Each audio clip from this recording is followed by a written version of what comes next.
Olá, eu sou Marcela Rocha e esse é o canal Vencer. E hoje nós teremos uma conversa sobre esse livro aqui, ó, Fé e Finanças no Reino de Deus. Fica comigo aqui e nós teremos parcerias hoje. Vai ser uma conversa bem diferente. Vem!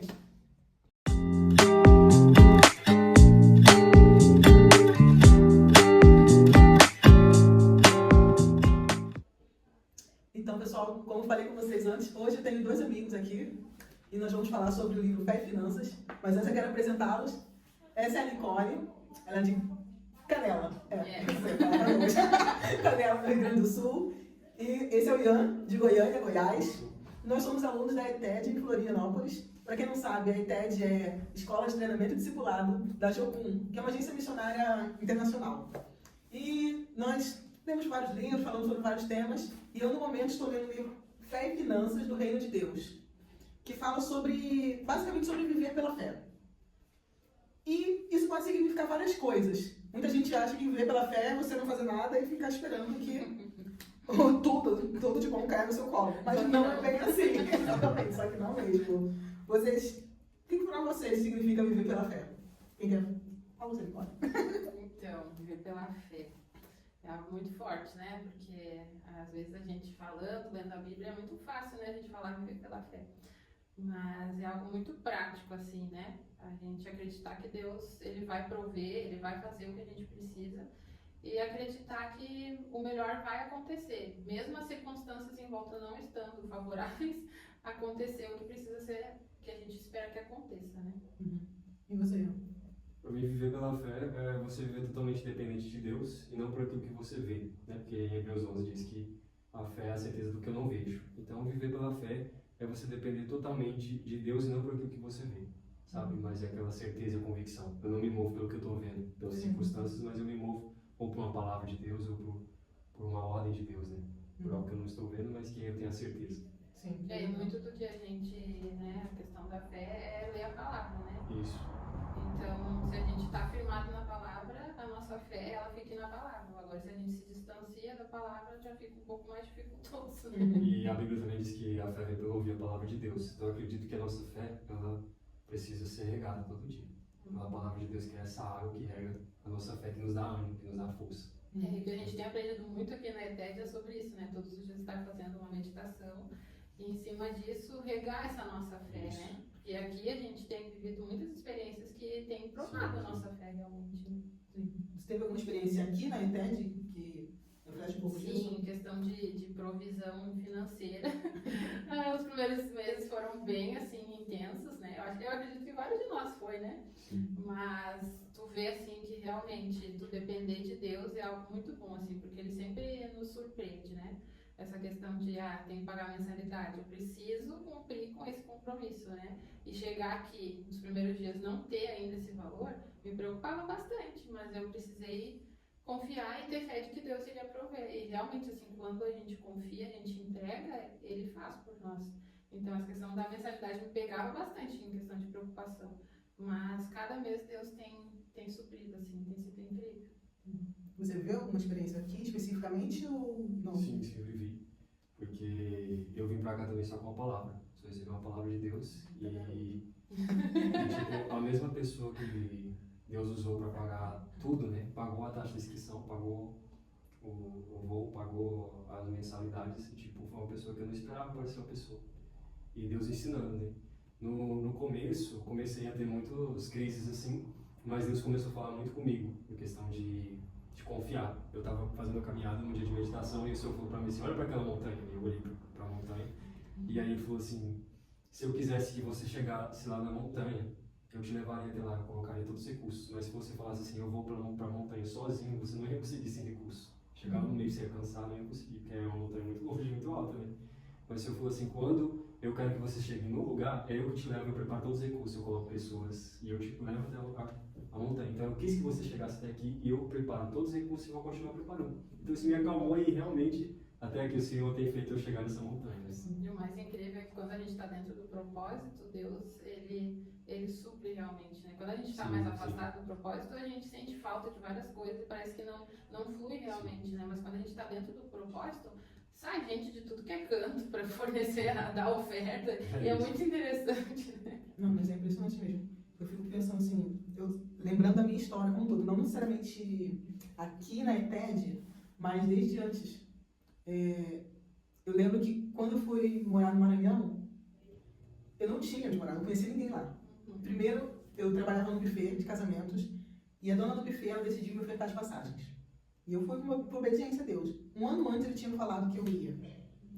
E aí aconteceu que chegou o momento e eu fiz vestibular, passei, fiz matrícula, mas depois eu não tinha dinheiro para voltar. Mesmo com a matrícula feita na universidade, falei, o que eu vou fazer? E aí eu trabalhava no buffet, a dona do buffet me deu as passagens, passagem aérea. E aí fui. Sei lá, 300, 500 reais, indo pra morar, sem conhecer ninguém. Eu passo de pé. E aí quando eu cheguei lá, assisti a primeira aula, as aulas já tinham começado há pelo menos 3 semanas. Eu cheguei atrasada porque eu não tinha dinheiro. E aí acabou a aula, eu fui pra porta da sala, o pessoal começou a sair, eu chamei uma moça assim, falei, o que tá acontecendo, assim, já tem prova, já tem trabalhos para serem entregues, vocês podem me explicar alguma coisa? Ela olhou pra mim e falou assim, quem é você? Eu passo 3 semanas tendo aula, todo mundo super entrosado, aí aparece eu lá do lado. E aí ela falou assim, você não é daqui não, né? Eu falei, não, sou do Rio, cheguei ontem à noite. Ela, tá, e tu mora onde? Eu falei, não sei onde eu vou morar, não tenho a menor ideia. Aí ela falou, sério? E tu tá onde? Eu falei, eu aluguei um quartinho lá perto do aeroporto. Gente, era um quartinho muito pequeno. E ela falou assim, tá bom, vou pra minha casa. Gente, a primeira pessoa que eu falei na minha sala de aula, eu morei com essa menina alguns meses. Uau. Ela saiu dali na hora. Nós fomos nesse lugar onde eu tinha alugado, pegamos a minha mala, fomos pra casa dela e eu fiquei lá até conseguir a vaga na residência estudantil, que era bem concorrida. E eles faziam de tudo assim pra ter certeza se realmente você tinha perfil. Não era tão fácil assim conseguir, porque eram poucas vagas, eram só 30 e poucas vagas para uma universidade de milhares. E aí eu consegui a vaga e saí. E foi assim, muito incrível, porque fui sendo suprida, ela nunca me cobrou nada, mesmo quando eu quis contribuir para ajudar a pagar aluguel, ou pagar uma conta, fazer compras. Ela aceitava, mas assim, não era uma exigência dela. Até porque eu também precisava trabalhar. E logo depois eu consegui uma bolsa na universidade. Então assim, é muito bom você realmente poder desfrutar disso, dessa confiança, né? Sim. E muita gente também quando pensa em viver pela fé, pensa assim, sempre tudo vai aparecer alguém que vai te dar alguma coisa. E vocês têm alguma experiência nessa área profissionalmente?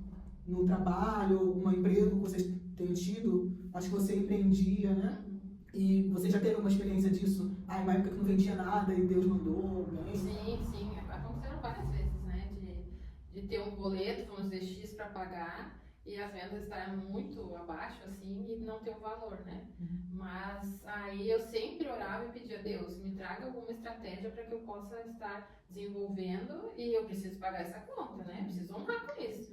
E aí Deus mandava a estratégia e ligeiro, assim, logo conseguia pagar o valor. Então, nunca deixei, assim, de pagar as contas por questão de, aquela negligência de, claro, a gente tem que ter esse posicionamento, né?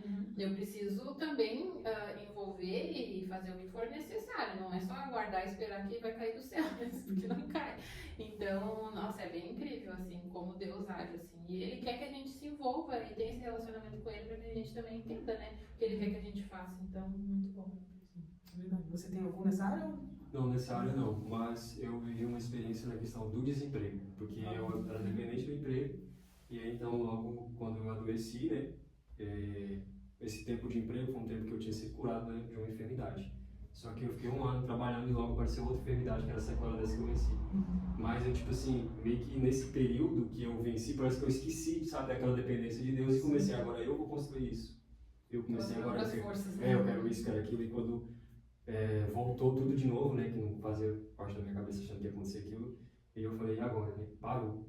E aí como não conseguia andar mais, não conseguia me movimentar, então comecei a depender totalmente de Deus. Era Deus me ensinando, realmente lembrando, dessa vez foi bem mais forte, assim, essa questão de provisão. Teve uma vez que em casa não tinha nada para comer, porque minha mãe também não dava para trabalhar, porque minha irmã também tem uma enfermidade, né, graças a Deus eu venci, mas ela ainda tem uma enfermidade. Então, nessa época, eu lembro que a geladeira estava vazia e a gente começou a orar, porque só tinha água mesmo ali na geladeira. E a gente começou a orar para que Deus provesse, porque a gente estava com fome e às vezes tinha dia que a gente comia só farinha com água, sabe? E aí eu comecei a orar, e aí teve uma época, até tinha cuscuz, a gente estava enjoado também de cuscuz.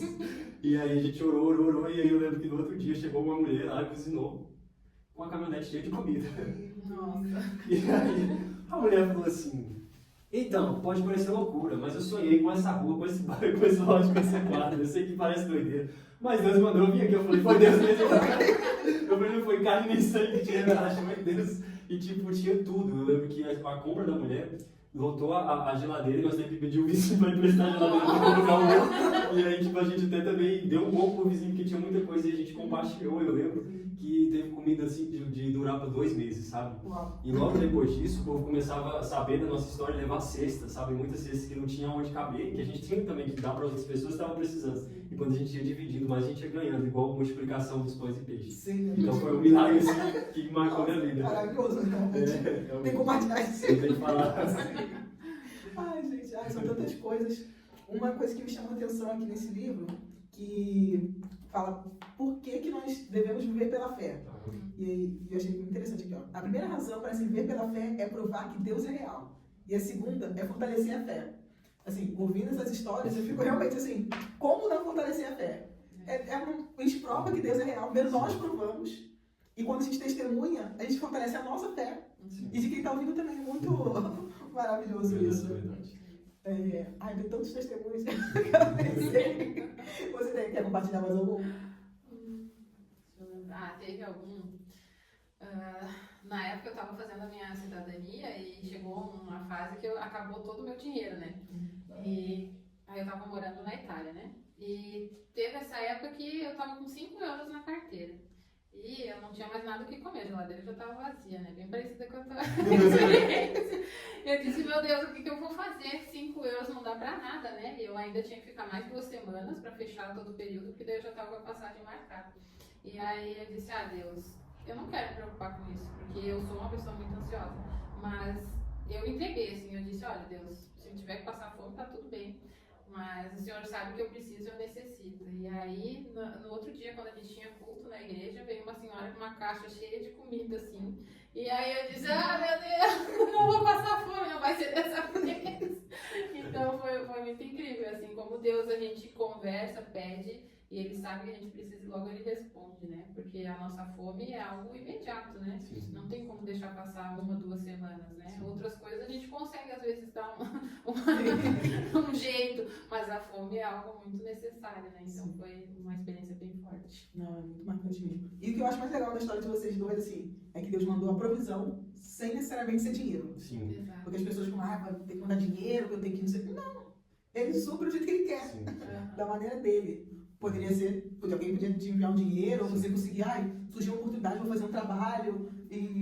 Mas não, ele provê da forma Sim. mais incrível. Eu fiz uma viagem uma vez, eu queria um evento da igreja.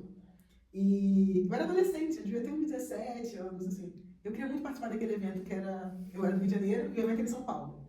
Então eu comprava caixinhas de bala, tipo de house, assim, e vendia na igreja, ou então fazia bolo para juntar o dinheiro para ir para essa viagem. Gente, uma semana antes de eu ir pro evento, meu dinheiro sumiu todo.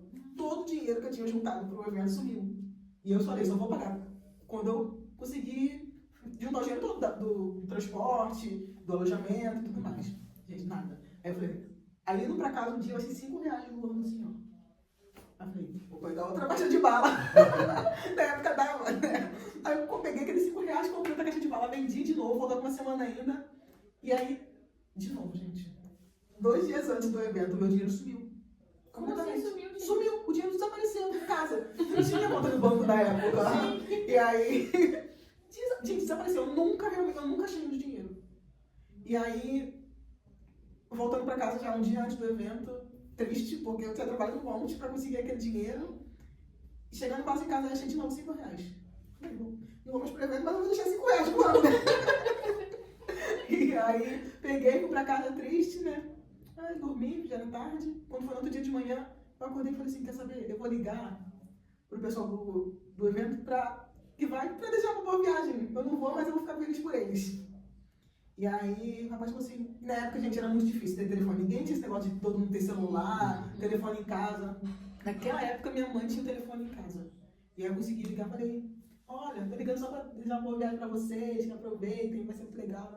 Aí ele falou assim, menina, eu tava tentando falar com você desde não sei que horas, só que o transporte ia sair 7 horas da manhã. E eu não morava tão perto da igreja. E aí ele falou assim, mas era muito difícil, porque essa hora é longe onde você mora, e era muito difícil essa coisa de telefone. Ele falou, que bom que você ligou, sobrou uma vaga, e a gente quer dar pra você. Nossa. Eu falei, mentira. Ele falou assim, mas como? Não dá tempo de você chegar aqui. É longe. Eu falei, mas eu moro no caminho pra São Paulo. eu posso ir pra Dutra e vocês param a 40 metros. De qualquer jeito eu vou agora. Gente, o único dinheiro que eu tinha era R$5. Eu saí do Rio de Janeiro, fui parar em São Paulo com R$5. Aí fui no transporte, todo mundo tinha levado alguma coisa na parada. Aí eu fui numa van onde tinha várias pessoas que eu não conhecia.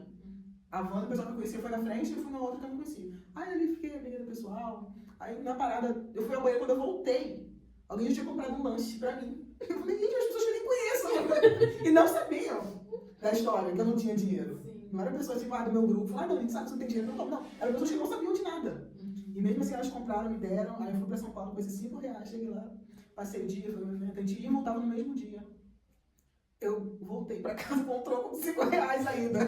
Nem gastou o 5. Eu nem gastei. E foi tão emocionante aquele negócio, porque foi uma coisa muito simples, sabe? Era um evento da igreja que eu sonhava e mesmo sem dinheiro, Deus me levou, me fez voltar. Esse negócio de viagem, assim, são as coisas que eu acho que mais tenho testemunhos, assim, de fazer sem ter um centavo.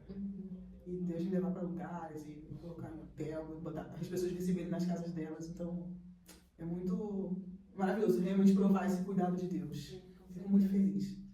Eu acho que a gente pode encerrar por aqui. Eu gostaria de encerrar com uma frase que marcou minha vida, né? Que é, o Deus que dá a visão é o Deus que dá a provisão. Então, quando nós escutamos, ouvimos a visão, que é na vontade de Deus, Ele provê tudo. Ele provê tudo. É isso. Gente, quero agradecer a presença de vocês. Muito obrigada. E eu espero que vocês tenham gostado e que participem também. Coloque aqui nos comentários um motivo de gratidão por que Deus te proveu. Conta um testemunho, participe aqui com a gente, tá bom? Até mais, até o próximo vídeo. Tchau. Tchau.